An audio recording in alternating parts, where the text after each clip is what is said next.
नमस्कार, आप सभी का एक बार पुनः स्वागत है। मैं हूं राहुल और आप देख रहे हैं पीएम ई विद्या चैनल्स और एनसीईआरटी का official YouTube channel. We are here with the live session of biology of class 12 on channel number 12। ये हमारा लाइव इंटरेक्टिव सेशन है, इसमें आप हमारे साथ जुड़ेंगे 8800440559 की सहायता से, और इसके अलावा आप ईमेल का भी प्रयोग कर सकते हैं जो है dth.class12@ciet.nic.in। हमारा ये जो बायोलॉजी का क्लास 12 का सेशन है, इसमें आज हम principles of inheritance and variations part 2 की बात करने जा रहे हैं। जाहिर सी बात है कि पार्ट 1 हम पहले पढ़ चुके हैं, तो हम इसके बारे में भी जानेंगे। हमारे साथ स्टूडियो में मौजूद हैं डॉक्टर पूजा गोखले सिन्हा जी। आप असिस्टेंट प्रोफेसर हैं डिपार्टमेंट ऑफ बॉटनी में श्री वेंकटेश्वरा कॉलेज दिल्ली यूनिवर्सिटी। पूजा जी नमस्कार and a very warm welcome in this session. Thank you Rahul, thank you for having me. ये हम यूनिट 7 की बात कर रहे हैं, if I am right, genetics and evolution की। और ये एक इनहेरिटेंस इन वेरिएशंस का जो चैप्टर है, बहुत आई थिंक डीप डाइव ये है बच्चों के लिए। मैं खुद जो है इस सब्जेक्ट को यदि पर्सनली पढ़ने की कोशिश करूँ तो मुझे बहुत सारा समय इसमें लगाना होगा। आप बतौर टीचर पहले तो ये बताएं कि हमने पार्ट 1 में क्या पढ़ा था, सो दैट स्टूडेंट्स में connect with the previous content and they can easily adopt कि हम पार्ट 2 में क्या पढ़ने वाले हैं। Sure. In the first part of the chapter Principles of Inheritance and Variation, we have talked about the basic introductory part of the Mendelian genetics. Now Gregor Johann Mendel, he performed certain experiments on pea plants, and he took 7 traits of pea plants which we have talked about in the last part, and he analyzed how the pea plants they breed, and then he also conducted certain breeding experiments. He designed certain experiments to study how traits are passed on from one generation to the other. And then very interestingly, Mendel introduced mathematics in biology, which was a very new kind of a concept at that time, and he came up with very nice conclusions and certain ratios he came across, and he observed that all the traits which he studied, all the 7 traits, they were following certain behavioral pattern vis-a-vis numbers, and the monohybrid ratio that we call, because he considered one trait at a time. So we got the genotypic ratio and the phenotypic ratio. And also we in the last class or in the last module, we talked about what are genes, what are alleles. That there are genes, they occur in 2 forms. One is the dominant form, which is expressed in the first filial generation, and the other is expressed in the second generation, which is the recessive form. So these all are the concepts which we have done in the last module, and in this one we are going to move further and see how alleles of the same gene they interact with each other. Are there only set ways in which the alleles can interact? We are also going to understand how 2 traits they interact with each other during the process of inheritance. So we are going to talk about the dihybrid cross. And also in this module we are going to understand how different genes which control a character, they interact with each other. So multiple alleles, multiple genes, and also multiple characters in this module. Okay, so let's move ahead in this session. Sure. Now coming to this unit, it belongs to the unit 7, Genetics and Evolution, chapter number 5, Principles of Inheritance and Variation. In the last module, as I have told you, we have understood that the trait which is expressed in the first generation is known as the dominant trait. When Mendel conducted his experiments on pea plants, and he thought that he should repeat the experiments on other plants and other traits. So when he performed the same experiments on other plants and studied different traits, to his surprise, he observed that all the traits do not follow the ratio which he devised, the monohybrid ratio. They did not follow. So what he observed was that the parental type, the phenotype of the offspring was not represented in was not of the parents. So either of the parents, they did not have the phenotype similar to that of the F1 progeny. So what the daughter plants, the character they had was not found in either of the parent. So this was very surprising because neither the dominant nor the recessive nor trait was expressed. So when he tried to further analyze, he came to the conclusion that snapdragon is a flower and it's known as antirrhinum. So in snapdragon, he observed that the color of the flower in the first generation was pink when he bred red flower and true breeding white colored flower. So ideally in normal conditions it would have been that if red color is dominant, then the F1 will have all red flowers. But it did not happen in snapdragon. Rather, in snapdragon, the plants of the F1 generation, they had pink flowers. Next, what he observed was that when he self-pollinated the F1 generation, the F2 generation, it gave one red flower, two pink flowers and one white flower. So three kind of phenotypic observations was made in the F2 generation. So when Mendel, he made a Punnett square, I hope you all remember Punnett square also, we did it in the last module. So when he observed the Punnett square, so the phenotypic ratio was not 3:1 as he observed in his previous experiments. The phenotypic ratio in this case was also 1:2:1, which was the genotypic ratio as well. So here what is happening is the dominant allele R. I would like to reiterate here that when we represent alleles, the capital R is actually representing the dominant allele and the small r is actually representing the recessive allele.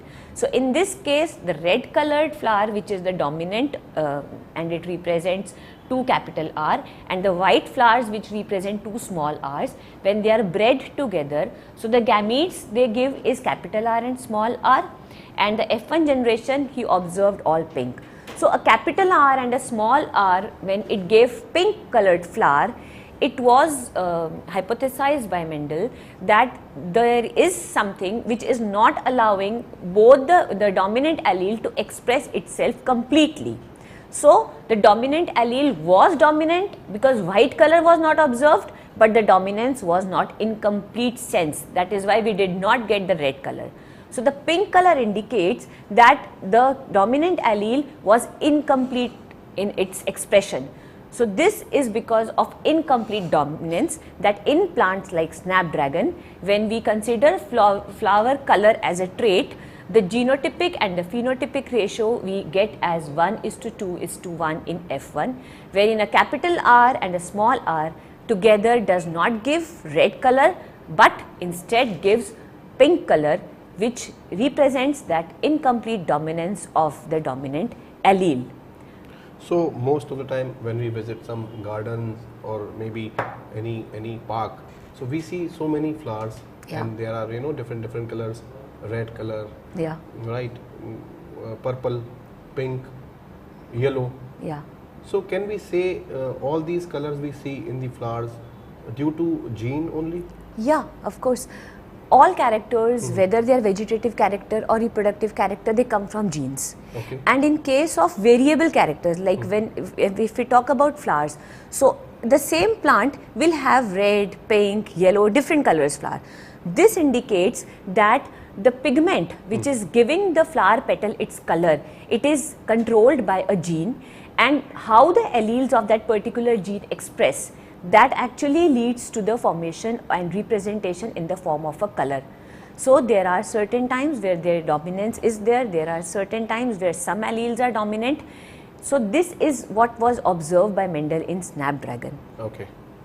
So we move on to the other type of allelic interaction. I would like to mention here that we in these two incomplete dominance and codominance, what we are trying to understand is that when a gene, it has two contrasting characters, that means it has a dominant form and a recessive form, it is not always that the dominant form is going to behave as was expected or observed by Mendel in the 7 traits he studied. So there are many ways in which the two alleles can interact with each other, and these two ways can give rise to a variation of phenotypic expression. The next kind of an interaction that we see among allele is codominance. Now, what happens in kind of codominance is that the progeny, the phenotype of the progeny, F1 generation, it resembles both the parents. That means there is a glimpse of characters of both the parents which are present in the progeny. Now, a very interesting and a very good example of codominance is the red blood group that we found in humans. We all would have come across terms that मेरा O positive blood group है, किसी का A है, किसी का AB है. Now, what are all these? These blood groups are actually manifestations of the alleles which are controlling the blood group genes.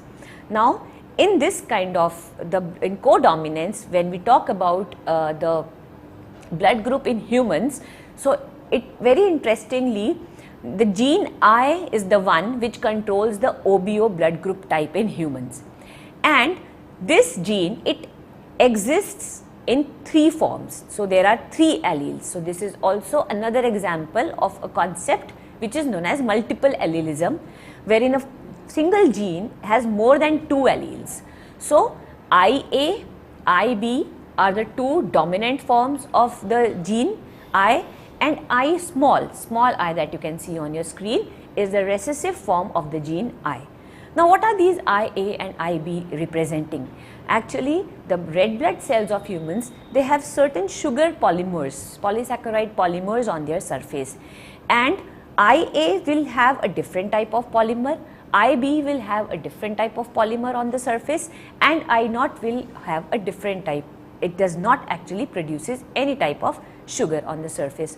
So, the way these 3 genes and these 3 alleles, they interact with each other leads to the formation of the A, B, AB or O type of blood group.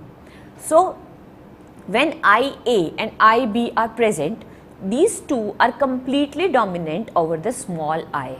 So, the small I being recessive does not express itself in the presence of IA and IB. Now, these 3 genes together, you can see the chart on your screens, they are actually they can actually interact in more than 1 or more than 3 forms, and together they give rise to a lot of combination, and 6 possible combinations are observed when these 3 alleles, they interact with each other. Now, human being a diploid species, we will always carry only 2 alleles of a particular gene. So, what happens, whether we are having 2 IA, then our blood group will be A type.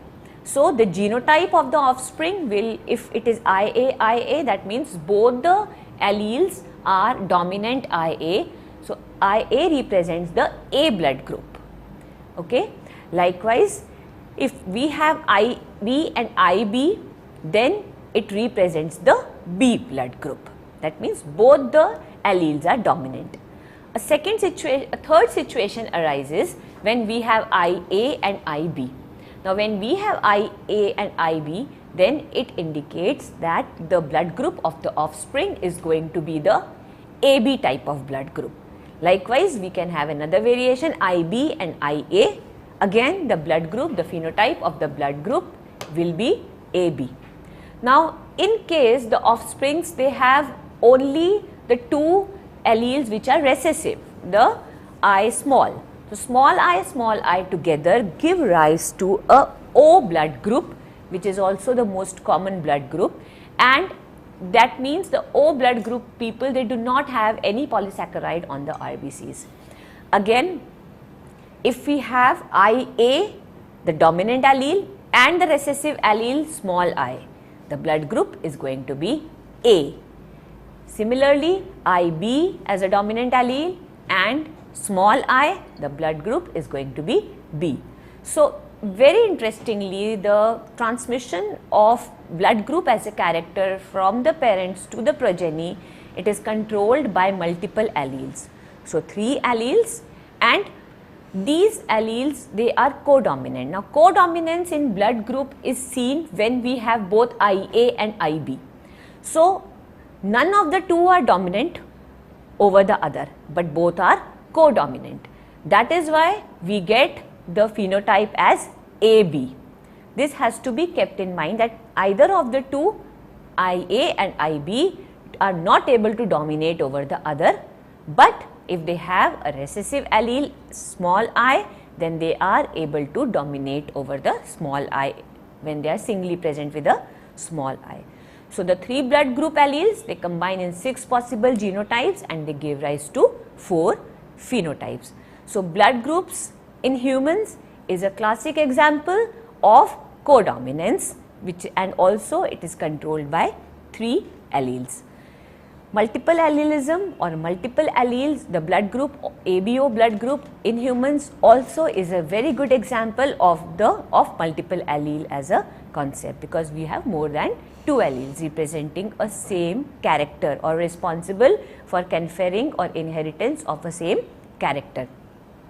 Now, what happens when we understand or we conduct experiments of the blood group in larger number of sample size, say for example in huge populations. So, the multiple allelism of blood group and the way it is transmitted, the way alleles behave is further enhanced, and it becomes a very good study of multiple allelism when we conduct population studies of ABO blood group as a character. Now, what happens? Sometimes if we are talking about a character, so a single gene product may be responsible for having more than one phenotypic effect. So, for example, if we talk about starch synthesis in pea seeds. Now, starch synthesis in pea seeds, it is controlled by a gene which is known, a single gene which is termed as B. Now, when 2 capital B, that means homozygous dominant form of the gene B, it is present, then the starch grains produced are large and the pea seed is round. This B is controlling the wrinkled or round character of pea seed, and also it is controlling the character size of the starch grain. So, homozygous dominant B gives rise to large size starch grains. Homozygous recessive, too small b, they give rise to smaller size starch grain. But very interestingly, when B capital and small b, that means it is a heterozygous for the gene B, a dominant and a recessive allele together when it is present, then it was observed that the starch grains are medium in size. So, they are neither large nor small. So, this again is an example that the B gene, the B allele, the dominant and the recessive, they are not able to completely dominate. So, it is also a very good example of incomplete dominance when we are considering the character or starch grain size in P. So, this is about the concept of incomplete dominance. Now, we come to the next part where we are going to understand how 2 genes interact with each other, how their inheritance takes place, and what are the rules. Are there any mathematical calculations for that? Because till now, in the previous module as well as in the beginning of this module, we have understood how a single gene is inherited and what all combinations or what all behavioral aspects can be seen in the different alleles of the same gene. So, we come to the next part, that is inheritance of 2 genes. Now, when 2 genes are analyzed, when we analyze the inheritance of 2 traits, that means one gene responsible for one trait and the other gene responsible for other trait, you may have to understand that there are 4 alleles, the dominant and recessive allele of gene 1 and the dominant and recessive allele of gene 2. So, let us take an example of pea plant again, because we know that we know the traits very well. Now, in pea plant, yellow colored and round shaped seeds are dominant and green colored wrinkled seeds are recessive. So, if we want to understand how these are together inherited, how the 2 genes are inherited together, so we have to understand that Y capital, it represents yellow, which is the dominant color character of that gene controlling the color of the seed, and small y represents green color. Likewise, capital R represents round shaped seeds and small r represents the wrinkled seeds. Now, a parental type which is homozygous dominant for both will be written as capital R and capital Y. All the 4 alleles will be dominant, and in recessive we will be writing small r and small y. Now, let us highlight this on the complete screen, this particular diagram, so that they can see it clearly. Now, this particular image, it is telling us the inheritance of the 2 genes. Now, the parental generation, it has round and yellow seed and green and wrinkled seed.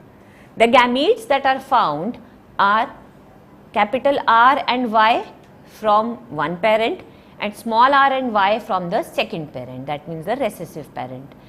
The F2 generation is expressing both the dominant forms, and the genotype is capital R small r and capital Y small y.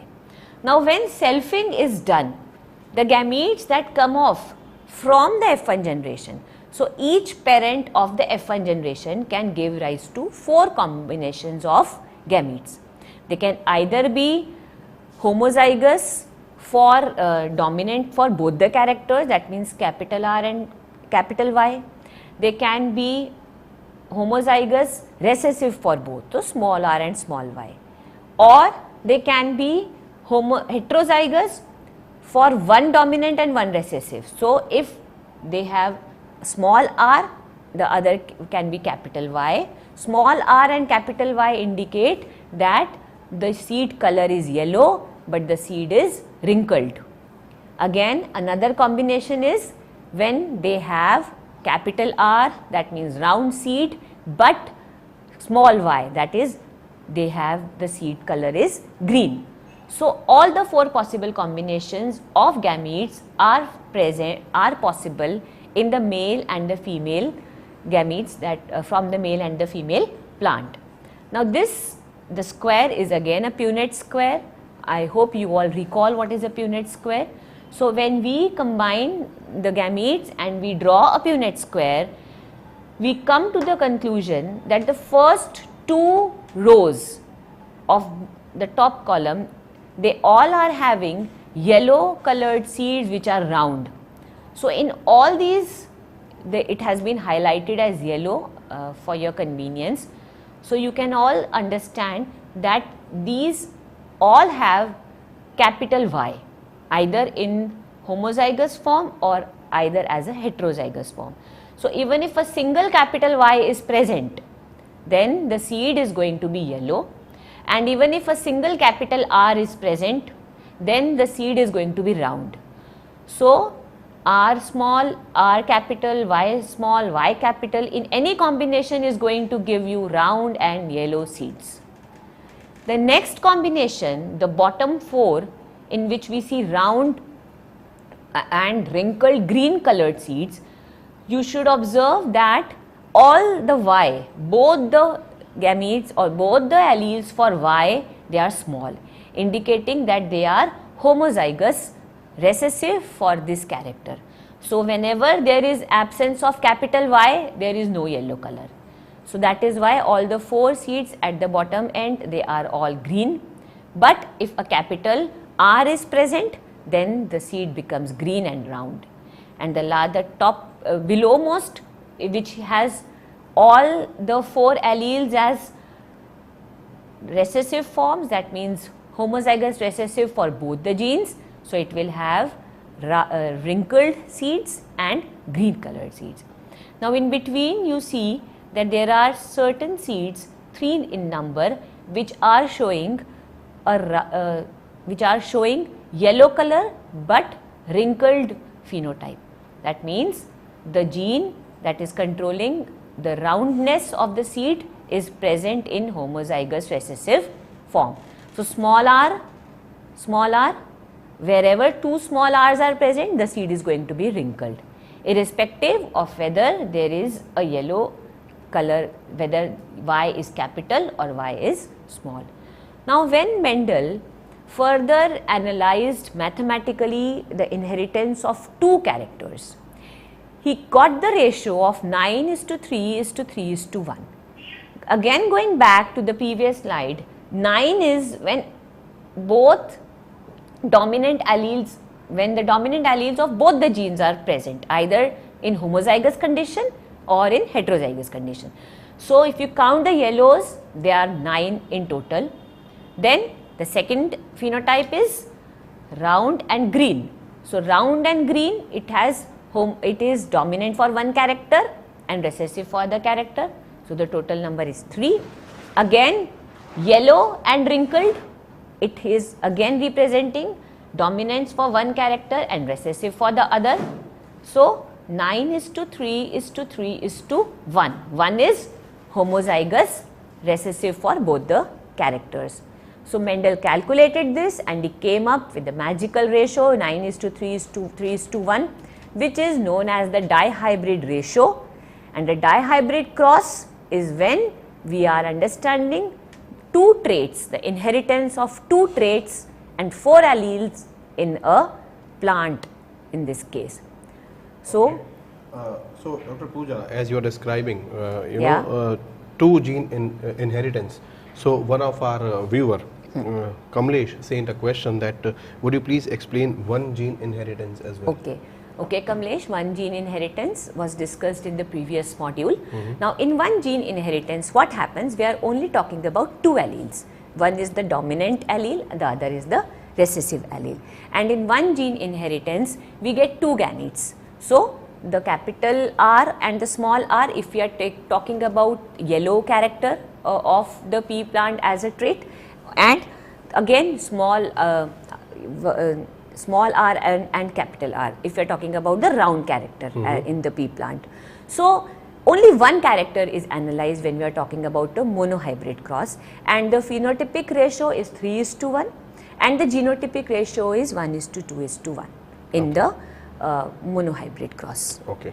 It is less complex as compared to Punnett square is simpler, but since they are all in 12th standard, so they have to understand how, because in one organism there are millions of genes. Right. So, and they all interact in different ways. So, dihybrid cross understanding is very, very important. Right. So, there is a vast scope, to learn, to understand and to explore more and more and more. Yes. All right. So, be ready because this session is too long for us, because we need to understand this part 2 because principles of inheritance and variations. This is a very deep dive chapter for you. So, kindly be with us, and if you have any questions or any queries, you may dial 8800440559.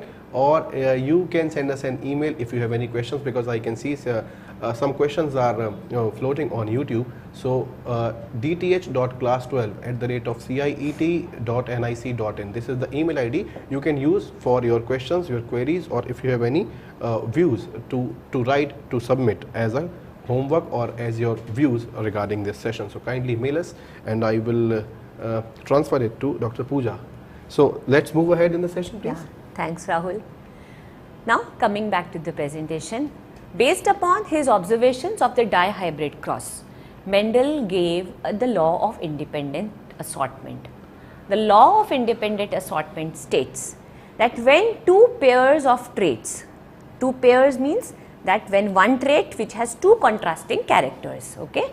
So, when two pairs of traits are combined in a hybrid, segregation of one pair of character is independent of the segregation of the other pair of characters. So, in this case, if I have to extrapolate it to the example that we have done in the previous slides, so how the color of the the seed and whether the roundness or wrinkledness of the seed, when these two traits are considered, what happens with the trait round is independent of what happens or how the inheritance of yellow color as the seed color is considered. They are both independent of each other. They do not influence each other in a typical dihybrid Mendelian cross. So, this is the law of inheritance, independent assortment. Now, we come to another interesting aspect of genetics, which is chromosome theory of inheritance. Now, very interestingly, Mendel, he published his work in 1865. However, it did not got recognition till the 1900s. Now, at that time, you know, Rahul, 35 years passed. Yeah, Mendel, like his work was there, he did write some papers, but since communication, information did not flow like it does today, and then people, they took a long time to get access to good research papers. That was one reason. The other reason was that many of Mendel's contemporaries, the people or the geneticists who used to work at that time, they were somehow not convinced with the idea that how can Mendel put in mathematics to substantiate his observations of biology. So this kind of did not go well along with many people, and then there were a lot of criticisms also to what Mendel did. So that is why it took a lot of time to Mendel to really get the recognition for what he observed. And he did a remarkable, you know, experimentation, and the calculations were remarkable considering the era in which he worked. So, but what happened is simultaneously in the 1900, there were three people, those who were working on the aspects of genetics, and Hugo de Vries, Carl Correns and von Scherkmark. They independently rediscovered Mendel's work. So they were working on other model systems, and they independently, the three of them did not work together, but they are credited by, you know, they are credited for kind of coming up with the chromosomal theory of inheritance. That is why their name is always taken together. So they independently rediscovered Mendel's results, and in 1902, at that time, microscopy as a technique, it developed a lot. Also staining as a technique developed, so people could actually observe what is going on inside a cell. Chromosomes were analyzed, chromosomes could be viewed. So by 1902, movement of chromosomes during meiosis was also quite well worked out. So these all things together, they led to a lot of development in the classical genetics, where not only through the character behavior, but also through physical movement of characters, the physical movement of chromosomes, the genetics was being explained to people. Now, after that, Walter Sutton and Theodore Boveri, they observed that how chromosomes behaved was very much similar to how genes were behaving. At that time, chromosomes were not given that much of an importance, but when these combinations or when these interpretations were made, so a new era of, you know, chromosomal genetics, it started. Now you can see in this image that what happens in meiosis. In meiosis, there is segregation of genes. So the genes or the alleles, they are divided, and from a diploid, you ultimately get 4 haploid cells which have half the chromosome number of the parental type. So meiosis, the movement of chromosome in meiosis, and how genes were behaving.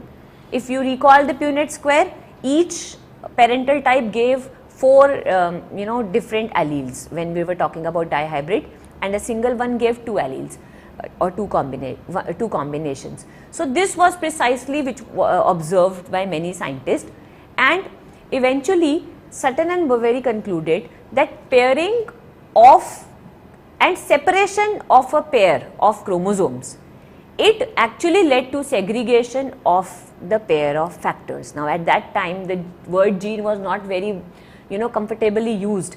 So factors was the word, because Mendel also first time used the word factor for genes. Now we know that they are all genes.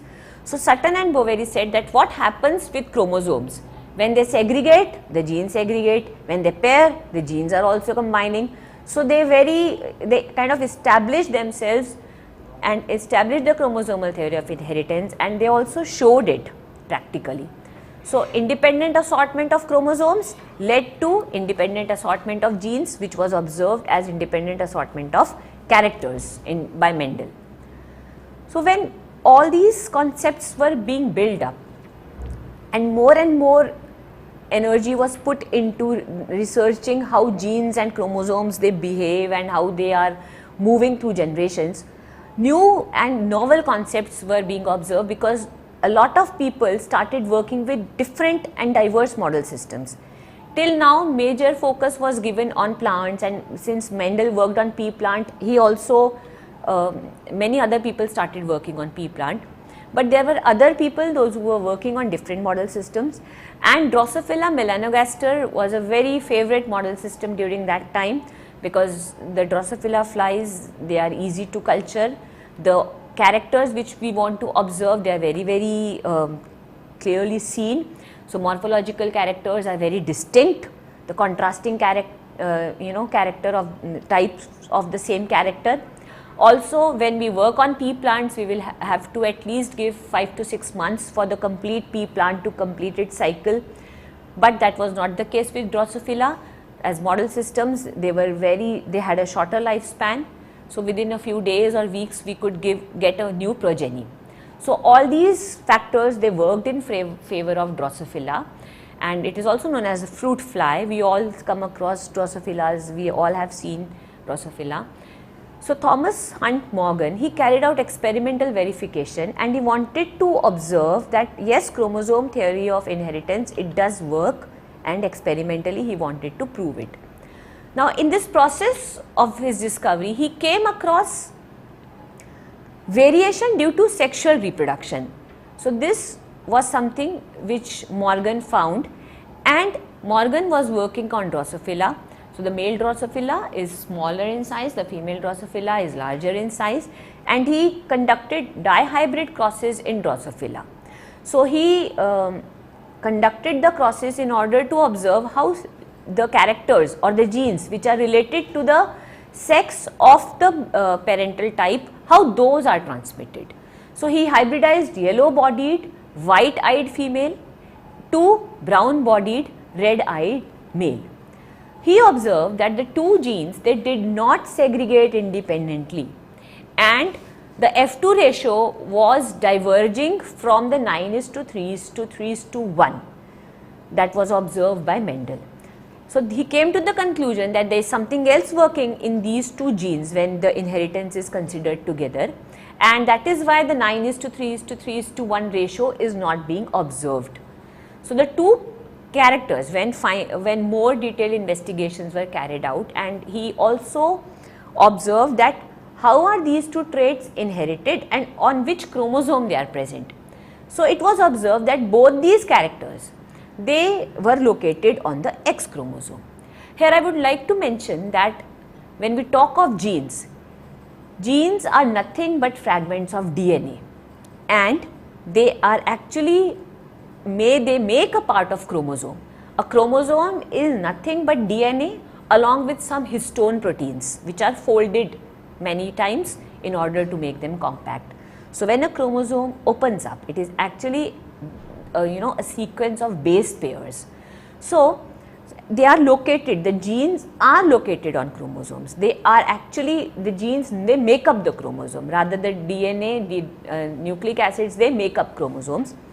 So these two characters which Morgan observed, they were located on the X chromosomes, and they were very closely located on the X chromosomes.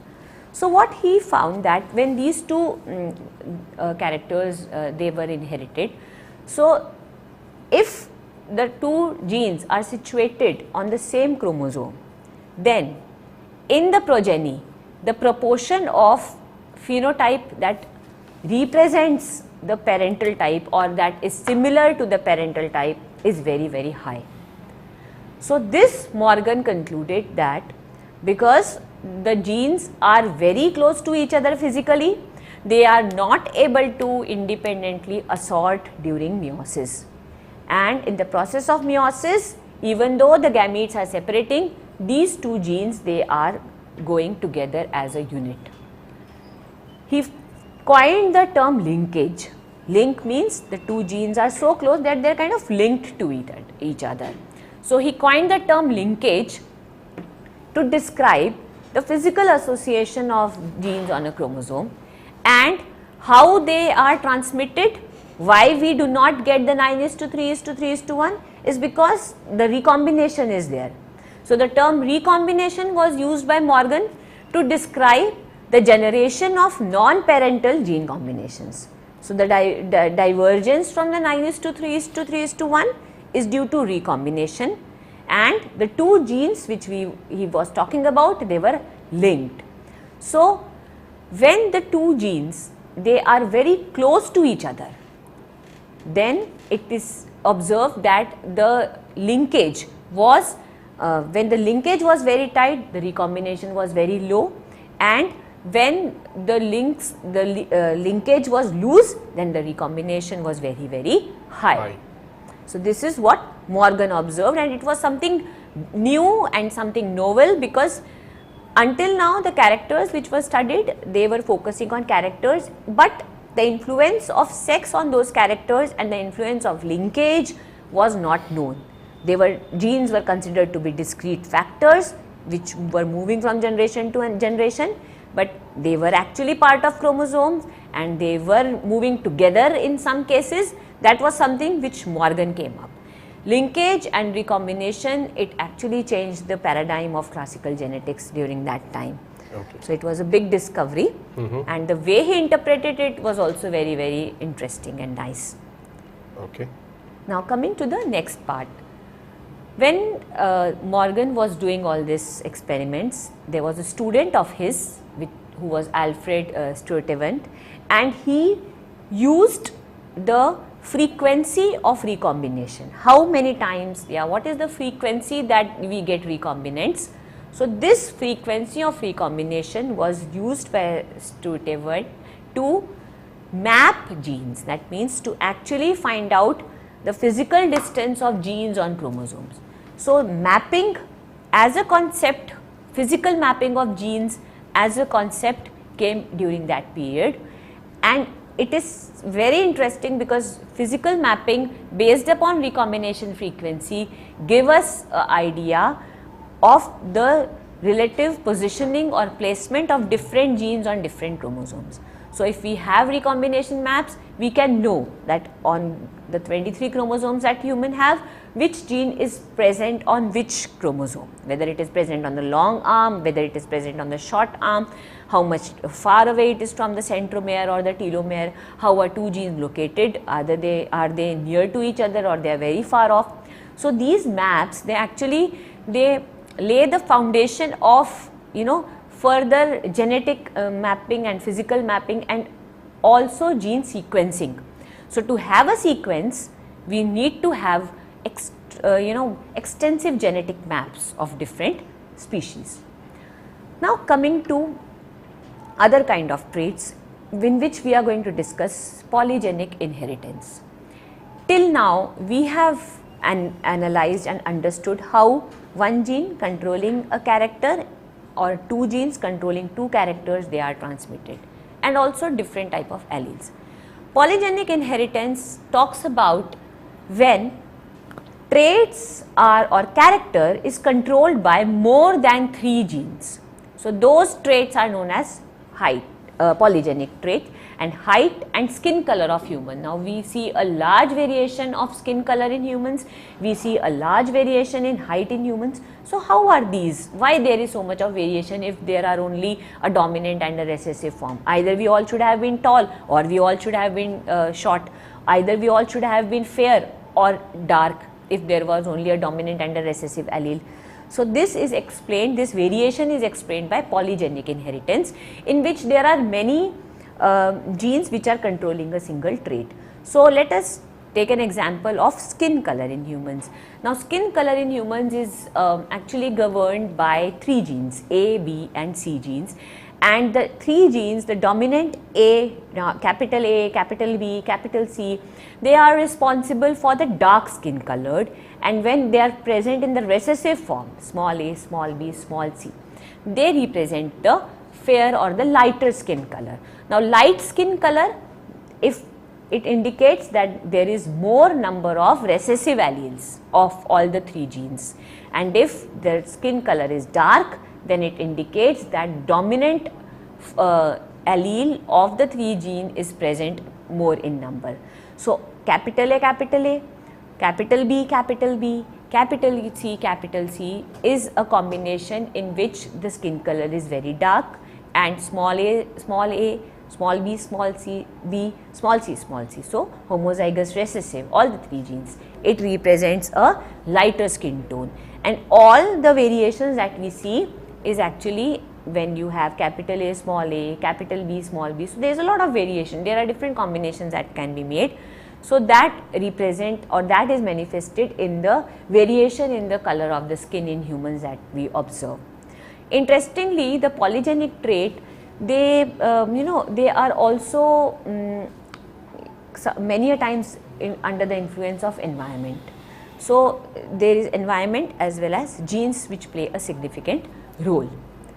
The next type of inheritance is pleiotropic inheritance. In pleiotropic inheritance, when a single gene, the gene is one, but it exhibits multiple phenotypes. So, this kind of inheritance is observed when one gene is governing or controlling or coding for an enzyme which has a part to play in different metabolic pathways. So, if that gene is changing, all the metabolic pathways are going to simultaneously change. A very good example is the disease phenylketonuria in humans. Now, this disease is found in humans, and the symptoms are mental retardation and skin pigmentation and hair problem. Now, this gene is actually controlling an enzyme which is known as phenylalanine hydrolase. Now, this phenylalanine hydrolase, when there is a mutation in the gene which controls this enzyme, so what happens, this enzyme is not working well, it does not function properly. So, if the byproduct of the enzyme is not working well, so then this disease is observed. So, mental retardation and also reduced hair and skin pigmentation are the effects which are also observed in this disease. So, this is an example of pleiotropic inheritance, wherein one gene it exhibits, it expresses or it influences the character, more than one character. So, these were about how one gene can express itself when it has 2 alleles, how the 2 alleles can interact, whether there can be codominance or incomplete dominance. Also, when we talk about 2 genes, how the 2 genes they are inherited, it can be a straight 9:3:3:1 ratio. There are situations when the 9:3:3:1 ratio is not observed in the phenotype of the progeny. These are explained by there might be some linkage or recombination happening in the genes. Then also how different genes controlling a trait they express. So, polygenic traits are there and pleiotropic traits are there, where one gene expresses itself and it is influencing more than one character. So, when we talk of genes, there is a lot of interplay that happens in genes. There is a lot of diversity, variation that happens. So, to understand this chapter clearly, you have to go through the book, of course, and read each of these in isolation with a clear mind, because many times what happens, we confuse between genes and alleles. Right. When we are reading it, then we feel कि allele है तो ये gene है तो allele है. They are same, but they have a lot of difference. So, how do different alleles interact, how do different genes interact, this is something which has to be read with a clear mind. Right. And taking examples. If you read about gene, then read only gene. Yeah. उसको कंठस्थ करें, उसको clear करें, yes. and then move ahead for yes. the monohybrid cross पहले खत्म करें, फिर dihybrid पे आए, फिर विद इन एलील्स जो इंटरेक्शंस हैं, इनकम्प्लीट डोमिनेंस, कोडोमिनेंस, उसको कंप्लीट करें, then you come on how different genes interact, because it's a it's a vast subject and yes. there are diverse examples. So, you can also relate what you have read through the examples, because it is very interesting and easy to remember examples and then go to the concept. Right. Actually, Priyanka is watching this session and okay. She sent the same question, and I think the vision that you have, that this she sent a question that gene itself a very vast topic. Yes. So, would you please explain the easy definition? What is gene? If we have a question in the exam paper, write what is gene. So, what we should write? Gene, Priyanka, simply speaking, is a fragment of DNA. Technically. DNA is what makes a gene. That DNA is translated into RNA, and that is further transcribed into a protein, which can be an enzyme. So each gene, each fragment of DNA is influencing a metabolic process. This fragment of DNA is a part of the chromosome. Chromosome को अगर हम पूरा open कर लें, if we remove all the histone proteins, then a thread of chromosome is nothing but nucleotide base pairs. DNA in the case of humans. So gene is a fragment of DNA which is a part of the chromosome, and chromosome in cells, they are associated with histone proteins. So when this DNA nucleic acid, it is present with histone proteins, and they are made compact because when they are present in nucleus, so they are very, very long structures. So they have to be made compact, especially during the process of division. Mitosis जब होता है तो chromosomes are the thickest and the shortest.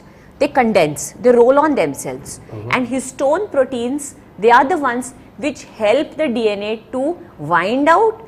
And when जब replication होना होता है, जब translation होना होता है, RNA बनना होता है, तो वो unwinding हो जाती है. So DNA, simply speaking, is a gene is a fragment of DNA.